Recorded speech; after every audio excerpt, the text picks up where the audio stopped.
Straight of Hormuz के blockade के बाद ट्रंप ने बड़ा दावा किया है। राष्ट्रपति ट्रंप ने कहा है कि अमेरिकी नेवी की निगरानी में कल हॉर्मुज से 34 जहाज गुजरे हैं। ट्रंप का दावा है कि जब से ईरान ने हॉर्मुज को बंद किया है उसके बाद वहां से पार करने वाले जहाजों की यह सबसे बड़ी संख्या है। स्ट्रेट ऑफ हॉर्मुज को बंद करने की ईरानी कोशिश को ट्रंप ने बेवकूफी वाला कदम बताया। तो यहां पर डोनाल्ड ट्रंप ने देखिए ट्वीट करके क्या बताया है। उन्होंने कहा है कि 36 शिप्स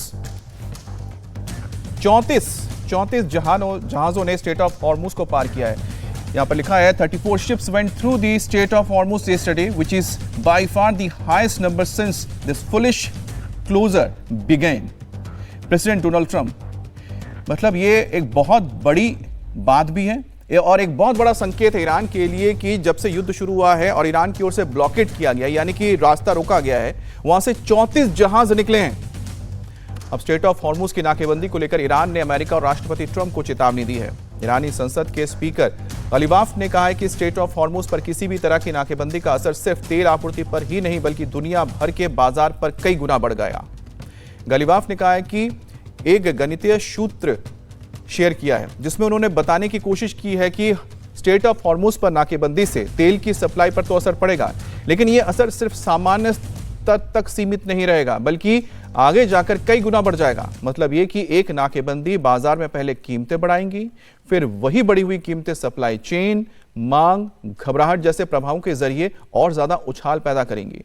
कुल मिलाकर गलीबाफ ये बताने की कोशिश कर रहे हैं कि स्ट्रेट ऑफ हॉर्मुज में टेंशन बढ़ने से तेल बाजार के साथ साथ पूरी दुनिया की अर्थव्यवस्था पर इसका प्रभाव पड़ेगा और वो सकारात्मक नहीं नकारात्मक प्रभाव पड़ सकता है।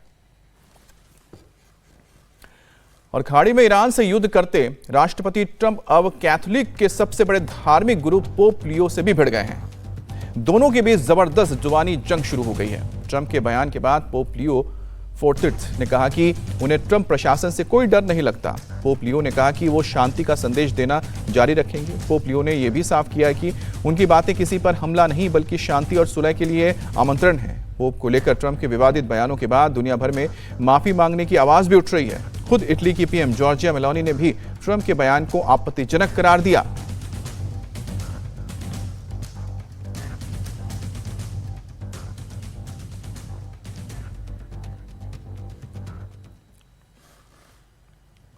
और पोप के इस बयान के बाद ट्रंप और नाराज हो गए हैं। उन्होंने पोप लियो से माफी मांगने से साफ इनकार कर दिया है।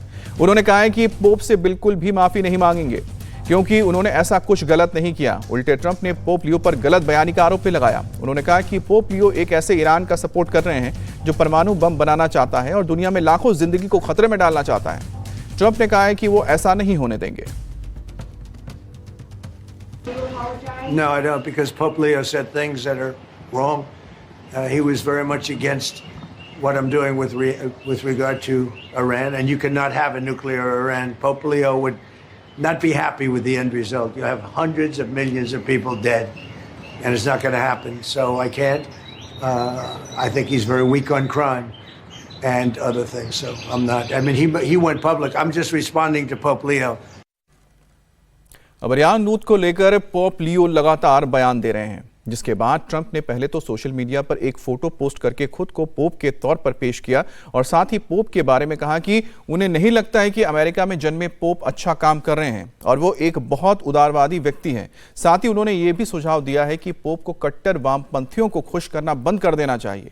ट्रंप ने कहा कि पोप लियो अपराध के मामलों में बहुत नरम है और विदेश नीति के लिए बेहद खराब है। मैं ऐसा पोप नहीं चाहता जो ये मानता हो कि ईरान के पास परमाणु हथियार होना जायज है। और यही वो पोस्टर है जिसके जरिए बताया जा रहा है कि डोनाल्ड ट्रंप ने बताने की कोशिश की है कि शायद वही एक धार्मिक गुरु हैं।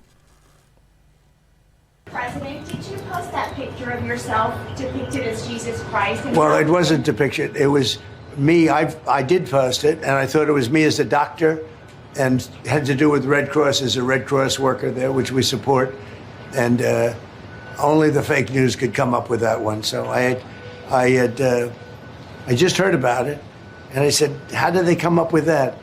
It's supposed to be me as a doctor making people better, and I do make people better. I make people a lot better. Iran America तनाव के बीच भारत के लिए स्ट्रेट ऑफ हॉर्मुज से राहत भरी खबर आई है। एलपीजी जहाज जग विक्रम आज कांडला पहुंच रहा है। सरकार ने एलपीजी जहाज जग विक्रम पर एक अहम अपडेट दिया है। इस एलपीजी टैंकर में 20,000 टन से ज्यादा एलपीजी है, यानी जहाज में 24 नाविक भी सवार हैं।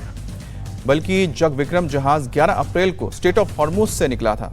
अमेरिका और ईरान के बीच 2 हफ्ते के अस्थायी संघर्ष विराम की घोषणा के बाद जग विक्रम हॉर्मुज पार करने वाला पहला भारतीय जहाज था। जग विक्रम मार्च की शुरुआत से ही अब तक फारस की खाड़ी से बाहर निकलने वाला भारत का 9वां जहाज भी है।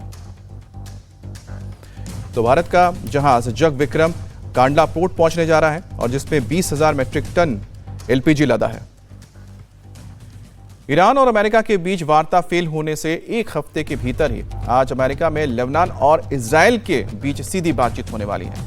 वॉशिंगटन में होने वाली इस वार्ता में सीज फायर पर चर्चा संभव है। लेबनान और इजराइल 1983 के बाद पहली बार आज वॉशिंगटन में मिलने वाले हैं। हालांकि हिजबुल्लाह के महासचिव नईम कासिम ने लेबनान इजराइल वार्ता को लेकर होने वाली मीटिंग को खारिज किया है। एक तरफ लेबनान सरकार कूटनीति का रास्ता अपना रही है, तो वहीं पर हिजबुल्लाह धमकियां दे रहा है। ऐसे में आज दोनों पड़ोसी देशों के बीच वार्ता कितना सफल है, इस पर सबकी नजर रहेगी।